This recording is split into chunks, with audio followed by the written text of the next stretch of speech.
I love leading. I love leading my group.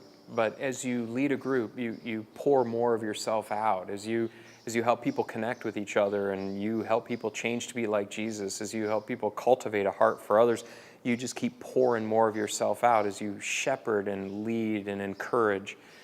And that's okay. It's appropriate for us to pour ourselves out, but you need to make key investments so that you're being poured back into. And let me encourage you to do a handful of things that will help you walk in the Spirit, that will help you have a full cup so you can pour more of yourself out. The first thing you need to do is start your day in prayer. Now, this could be something as simple as rolling out of bed, dropping to your knees, saying, God, let this day be about you.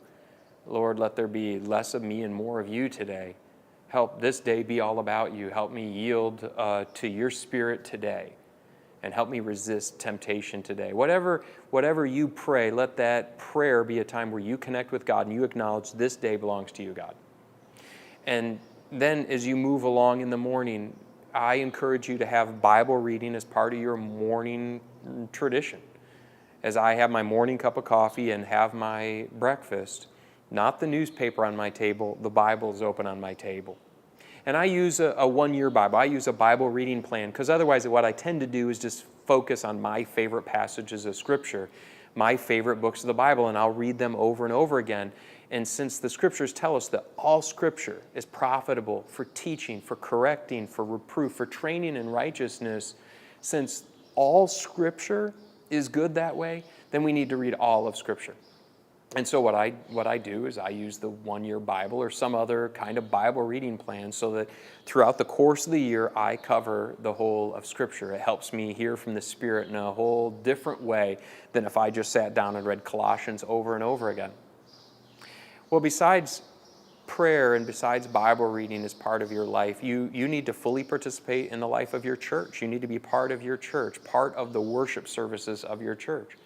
Being part of a group is awesome, and sometimes your group can feel like the church, but your group is part of the church, and that's why you need to participate in worship services and sing with other people and listen to the sermon just like the other people in the church. It'll help you connect with something much bigger than yourself and much bigger than your group.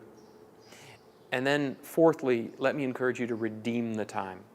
And what I mean by this is we all have those moments in our day. For me, it's a 30-minute commute to work and a 30-minute commute home. That's an hour. That's plenty of time to listen to a sermon, to listen to a worship mix. For many years, I just listened to the news, and I don't know about you, but the news just makes me pensive and puts me in a bad mood. I turn off the news now and I put on a worship mix, or I listen to some scripture being read, or something that's uplifting and encouraging or challenging. And I tell you, I show up to work or I show up home in a whole different frame of mind. If you do some of those things, what you'll find is that your cup is full, and that will give you the energy, that will give you the strength and the fortitude to continue to pour yourself out as a leader.